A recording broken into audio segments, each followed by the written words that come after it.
সম্মানিত অতিথিবৃন্দ, আসসালামু আলাইকুম। আমরা আমাদের প্রোগ্রামটা একটু বিলম্বিত করতে হচ্ছে যৌক্তিক কারণে। আমাদের প্রধান মেহমান কালীগঞ্জ ব্রাঞ্চে আছেন, উনি শেষ পর্যায়ে ওনার বক্তব্য হয়তো চলে আসবেন। আমরা আজকে এখানে যে মতামত অনুষ্ঠানের আয়োজন করেছি, আপনাদের সুচিন্তিত পরামর্শ মতামত আমরা গ্রহণ করেছি। অনেক ভাই খুব সুনির্দিষ্ট কিছু পরামর্শ এবং অবজারভেশনের কথা বলেছেন। আমরা এই বিষয়ে একটু কথা বলবো ইনশাআল্লাহ। আমি যারা পরামর্শ দিয়েছেন এবং যারা এখানে উপস্থিত হয়েছেন সকলকে ইসলামী ব্যাংকের পক্ষ থেকে ধন্যবাদ জানাচ্ছি। জনাব আনসারউদ্দিন ভাইকে ধন্যবাদ জানাচ্ছি, উনি গ্রাহক বৃদ্ধি প্রসঙ্গে আবারও আপনাদেরকে জাগ্রত করার জন্য, অনুপ্রাণিত করার জন্য যে উদাত্ত আহ্বান জানিয়েছেন, এজন্য আমরা ওনাকে ধন্যবাদ জানাচ্ছি। আমাদের জনাব সিদ্দিক আলী ভাই, সিমরাইট স্কুল কলেজের প্রিন্সিপাল, উনি যে ইসলামী ব্যাংকের যারা নেতৃত্বে আছেন, তাদের যারা লিডারশিপে আছেন, তাদের আল্লাহ ভীতি বা আল্লাহ ভীরুতার কথা বলছেন, আমরা ওনাকে ধন্যবাদ জানাচ্ছি। আসলে ইসলামী শরিয়া পরিপালনের মূল নীতি হচ্ছে বাস্তবায়ন করতে হলে এটাই হচ্ছে প্রথম শর্ত।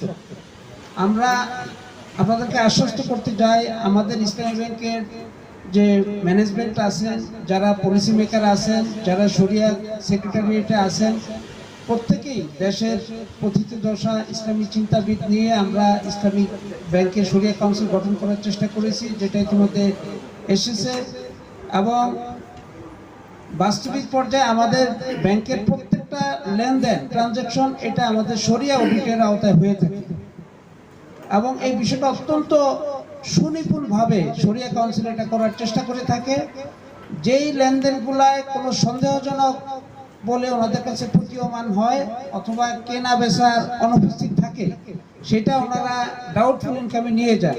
এইটা ইসলাম ব্যাংকের শুরু থেকে এখনো কিন্তু চলতেছে। তো সেখানে ভাই যথার্থই বলেছেন যে ব্রাঞ্চ ম্যানেজার এবং ইনভেস্টমেন্ট অফিসাররা যদি শরিয়া পরিপালন করতে যত্নবান না হয়, তাহলে শরিয়া ভায়োলেশনের যথেষ্ট সম্ভাবনা আছে। এটা আমি ওনার সঙ্গে একমত পোষণ করি। আমরা আপনাদেরকে আশ্বস্ত করতে চাই, একেবারেই ব্যতিক্রম কিছু ছাড়া আমরা মনে করি যে আলহামদুলিল্লাহ ইসলামী ব্যাংক এদিকে যথেষ্ট সচেষ্ট। জনাব আব্দুল্লাহ মামুন ভাই ইবনে সিনার, উনি অনেক পুরাতন, সেই শুরু থেকে কিছু সংস্কৃতি, ইসলামী ব্যাংকের যে সংস্কৃতিগুলো পরিচালিত ছিল বা এখনো আছে, সেটার ইদানিং কিছু ব্যত্যয় ঘটতেছেন বলে উল্লেখ করেছেন। আমরা ওনার সঙ্গে একমত।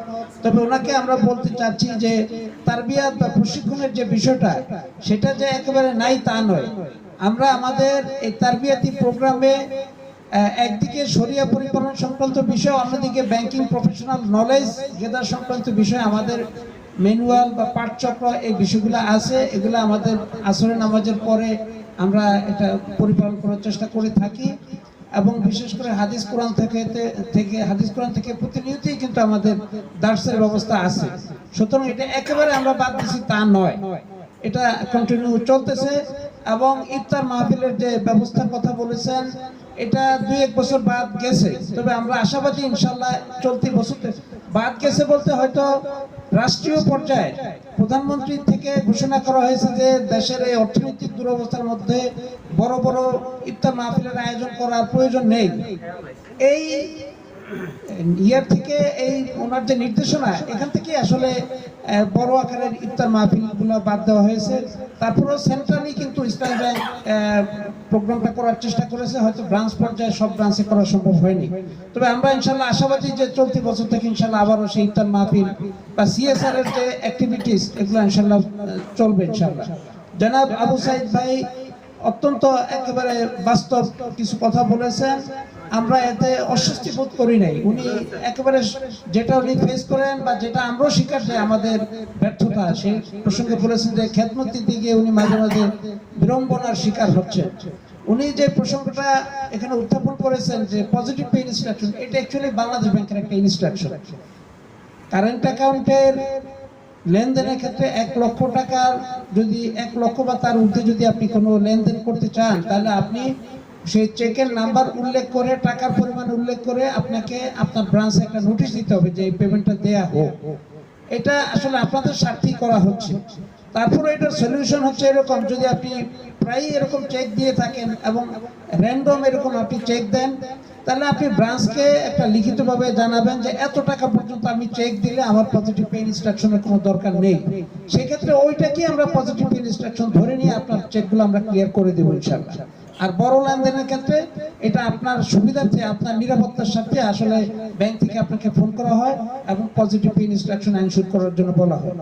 আমরা সম্মানিত অতিথিবৃন্দ, আমরা ইসলামী ব্যাংকের যে গ্রাহক সেবা মাস চলতেছে, আমরা আপনারা সবাই জানেন যে একটা ক্রান্তিকাল দেশের পার হয়েছে। ইসলামী ব্যাংক প্রায় 12-13 বছর একটা ক্রান্তিকাল পার করেছে।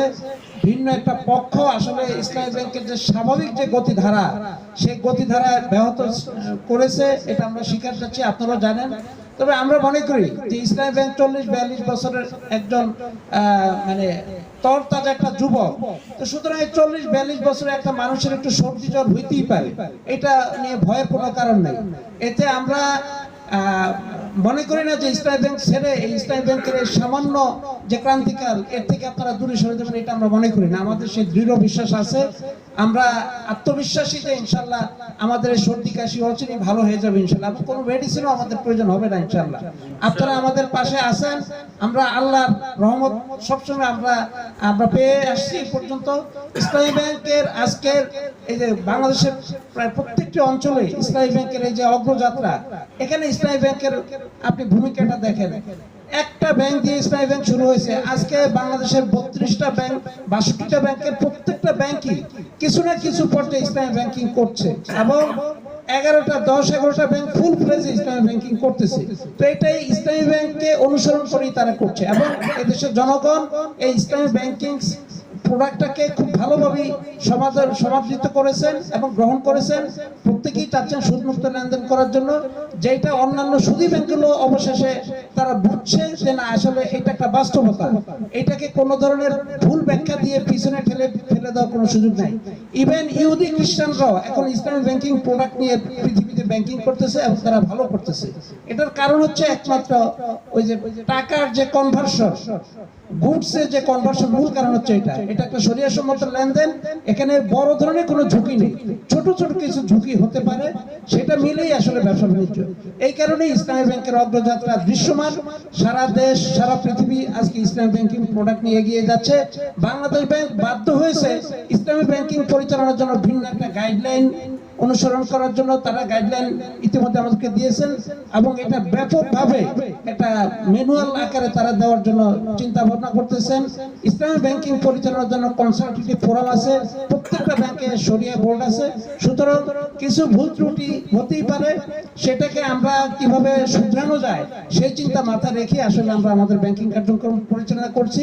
আমরা দৃঢ়ভাবে বিশ্বাস করতে চাই বাংলাদেশের প্রতিটি জনগণ ইসলামিক ব্যাংকিং এর সহায়তায় এসে ট্রানজাকশন করবে, এটাই আমাদের আশা এবং প্রত্যাশা। আপনারা আমাদের সঙ্গে ছিলেন, থাকবেন, এটাই আমরা আশা করি। পরিশেষে সকলকে আবারও ধন্যবাদ জানাচ্ছি। এই মুহূর্তে আমরা আসলে প্রোগ্রামের আমাদের যেহেতু 5টায় নামাজ, আমাদের প্রধান আলোচক ভাইকে আমরা ফ্লোর দিতে চাচ্ছি। আমাদের প্রধান আলোচক হিসাবে এখানে উপস্থিত হয়েছেন জনাব হাফিজ মাওলানা মোহাম্মদ গিয়াসউদ্দিন আল মামুন, ইমাম ও খতিব, ইস্পাহানী কেন্দ্রীয় জামে মসজিদ, কেরানীগঞ্জ, ঢাকা। ওনাকে ওনার বক্তব্য পেশ করার জন্য অনুরোধ জানাচ্ছি।